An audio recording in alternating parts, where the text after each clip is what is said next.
ഇൻഡസിൻ ബാങ്കിൻ്റെ tiger credit card നമ്മളൊന്ന് video ചെയ്യുന്നത്. ഫെഡറൽ ബാങ്കിൻ്റെ കാർഡായിട്ട് ഡിസൈൻ്റെ കേസിലായാലും ഇവരുടെ ഫീച്ചേഴ്സിൻ്റെ കേസിലായാലും ഭയങ്കരമായിട്ട് സാമ്യം തോന്നിയിരിക്കുന്ന ഒരു ക്രെഡിറ്റ് കാർഡായിരുന്നു ഇൻഡസിൻ ബാങ്കിൻ്റെ ടൈഗർ ക്രെഡിറ്റ് കാർഡ്. അപ്പോൾ ഈ ഒരു ക്രെഡിറ്റ് കാർഡിൻ്റെ ഫീച്ചേഴ്സ്, ബെനിഫിറ്റ്സ്, എലിജിബിലിറ്റി എല്ലാം നമ്മൾ കവർ ചെയ്യുന്നുണ്ട്. ആദ്യം തന്നെ നമുക്ക് ഈ കാർഡിൻ്റെ റിവാർഡ് സിസ്റ്റം എങ്ങനെയാണെന്ന് നോക്കാം.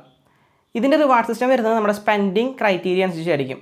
എന്ന് വെച്ച് കഴിഞ്ഞാൽ നമ്മളിപ്പോൾ 1,00,000 താഴെയാണ് നമ്മൾ ഈ കാർഡ് വഴി സ്പെൻഡ് ചെയ്യുന്നുണ്ടെങ്കിൽ ഓരോ 100 രൂപയ്ക്ക് നമുക്ക് ഒരു റിവാർഡ് പോയിൻ്റാണ് കിട്ടുക. 1,00,000 രൂപ തൊട്ട് 2.5 ലക്ഷം രൂപ വരെ സ്പെൻഡ് ചെയ്ത് കഴിഞ്ഞ് കഴിഞ്ഞാൽ നമുക്ക് 2 റിവാർഡ് പോയിൻ്റാണ് കിട്ടുക. 2.5 ലക്ഷം രൂപ തൊട്ട് 5 ലക്ഷം രൂപ സ്പെൻഡ് ചെയ്ത് കഴിഞ്ഞ് കഴിഞ്ഞാൽ നമുക്ക് 4 റിവാർഡ് പോയിൻ്റാണ് കിട്ടുക. 5 ലക്ഷത്തിന് മേലുള്ള സ്പെൻഡിന് നമുക്ക് 6 റിവാർഡ് പോയിൻ്റാണ് കിട്ടുക. ഇങ്ങനെയാണ് ഇതിൻ്റെ റിവാർഡ് സിസ്റ്റം വരുന്നത്. ഇയർലി സ്പെൻഡിനനുസരിച്ചൊക്കെ ആയിരിക്കും നമ്മുടെ റിവാർഡ് സിസ്റ്റം കാൽക്കുലേറ്റ് ചെയ്യുക. Fuel, utility, rent payment, education പേയ്മെൻറ്റ്സും നമുക്ക് റിവാർഡ് സിസ്റ്റത്തിലേക്ക് ആഡ് ചെയ്തിരിക്കുന്നതല്ല. ആ പേയ്മെൻറ്റ്സിനൊന്നും റിവാർഡ് കിട്ടുന്നതല്ല. ഒരു റിവാർഡ് പോയിന്റ് നമ്മൾ എയർ മൈൽസിലേക്ക് കൺവേർട്ട് ചെയ്ത് കഴിഞ്ഞാൽ 1.2 റുപ്പീസ് വരെ നമുക്ക് എയർ മൈൽസിലേക്ക് അതിൻ്റെ ബെനിഫിറ്റ് കിട്ടുന്നുണ്ട്. ഈ കാർഡിന് ഏറ്റവും അട്രാക്റ്റീവ് ആക്കുന്ന കാര്യം ഈ card life time free credit കാർഡാണ്. അതുപോലെ തന്നെ നമുക്ക് ലൗഞ്ച് ആക്സസ് ഫെസിലിറ്റി ഈ കാർഡ് പ്രൊവൈഡ് ചെയ്യുന്നുണ്ട്. അത് വിത്തൗട്ട് എനി സ്പെൻഡിങ് ക്രൈറ്റീരിയ. ഇപ്പോൾ നമുക്ക് ഈ കാർഡ് നോക്കിക്കഴിഞ്ഞാൽ 8 ഡൊമസ്റ്റിക് ലൗഞ്ച് ആക്സസ് ആണ് നമുക്ക് കിട്ടുന്നത് ഇയർലി. 2 ഇൻ്റർനാഷണൽ ലൗഞ്ച് ആക്സസ് ആണ് നമുക്ക് കിട്ടുന്നത്. 8 ഡൊമസ്റ്റിക് ലൗഞ്ച് ആക്സസിൽ ക്വാർട്ടറിൽ നമുക്ക് 2 എണ്ണമാണ് മാക്സിമം യൂസ് ചെയ്യാൻ പറ്റുക. ഇൻ്റർനാഷണൽ കേസ് നമ്മൾ നോക്കിക്കഴിഞ്ഞാൽ പ്രയോറിറ്റി പാസ് വഴിയാണ് നമുക്ക് ലൗഞ്ച് ആക്സസ് ചെയ്യാൻ പറ്റുന്നത്.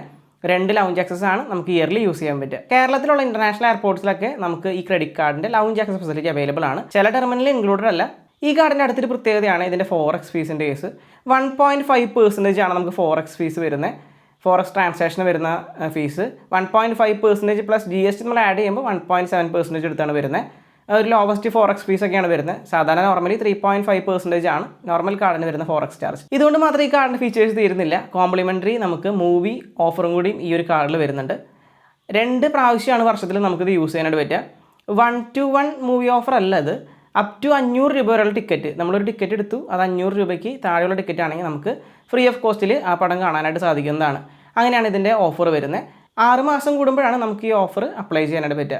ഈ കാർഡിൻ്റെ കൂടെ നമുക്ക് കോംപ്ലിമെൻ്ററി ഗോൾഫ് ലെസണും കൂടി വരുന്നുണ്ട്. ക്വാർട്ടർലി നമുക്ക് ഒരു ഗോൾഫ് ലെസൺ ആണ് വരുന്നത്. ഇയർലി 4 എണ്ണമാണ് വരുന്നത്. ഈ കാർഡിൻ്റെ എലിജിബിലിറ്റി നോക്കിക്കഴിഞ്ഞാൽ 21 വയസ്സ് മുതൽ 65 വയസ്സ് വരെയുള്ള ആൾക്കാർക്ക് ഈ കാർഡ് അപ്ലൈ ചെയ്യാം. സാലറിഡ് ആൻഡ് സെൽഫ് എംപ്ലോയ്ഡ് ആൾക്കാർക്ക് ഈ കാർഡ് അപ്ലൈ ചെയ്യാനായിട്ട് പറ്റും. സാലറിഡ് ആയിട്ടുള്ള ആൾക്കാർക്ക് 20,000 രൂപയാണ് മന്ത്ലി സാലറി റിക്വയർ ആയിട്ടുള്ള മിനിമം. സെൽഫ് എംപ്ലോയ്ഡ് ആണെങ്കിൽ ഇയർലി 4 ലക്ഷം രൂപയുടെ ITR ഒക്കെ അടയ്ക്കുന്നുണ്ടെങ്കിൽ നിങ്ങൾക്ക് ഈ കാർഡ് തീർച്ചയായിട്ടും അപ്ലൈ ചെയ്ത് നോക്കാം.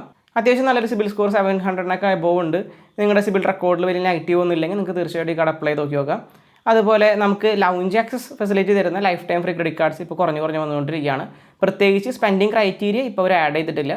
നമുക്ക് പറയാൻ പറ്റില്ല ഇനിയിപ്പോൾ അത് ആഡ് ചെയ്യില്ലെന്ന്. നിലവിലത്തെ സാഹചര്യത്തിൽ നമുക്ക് സ്പെൻഡിങ് ക്രൈറ്റീരിയാസ് ഒന്നും വരുന്നില്ല. നമുക്ക് ലൗഞ്ച് ആക്സസ് ഫെസിലിറ്റി യൂസ് ചെയ്യാനായിട്ട് ഈ കാർഡ് വളരെയധികം ഉപകാരമുള്ള ഒരു കാർഡാണ്. ഞാൻ പേഴ്സണലി ഈ കാർഡ് എടുത്തിട്ടില്ല. അപ്പോൾ നിങ്ങൾ ആരെങ്കിലുമൊക്കെ ഈ കാർഡ് എടുത്തിട്ടുണ്ടെങ്കിൽ തീർച്ചയായിട്ടും നിങ്ങളുടെ അഭിപ്രായം നിങ്ങൾ കമൻറ്റ് സെക്ഷനിൽ കമൻറ്റ് ചെയ്യുക. വീഡിയോ ഇഷ്ടമായിട്ടുണ്ടെങ്കിൽ ലൈക്ക് ചെയ്യുക.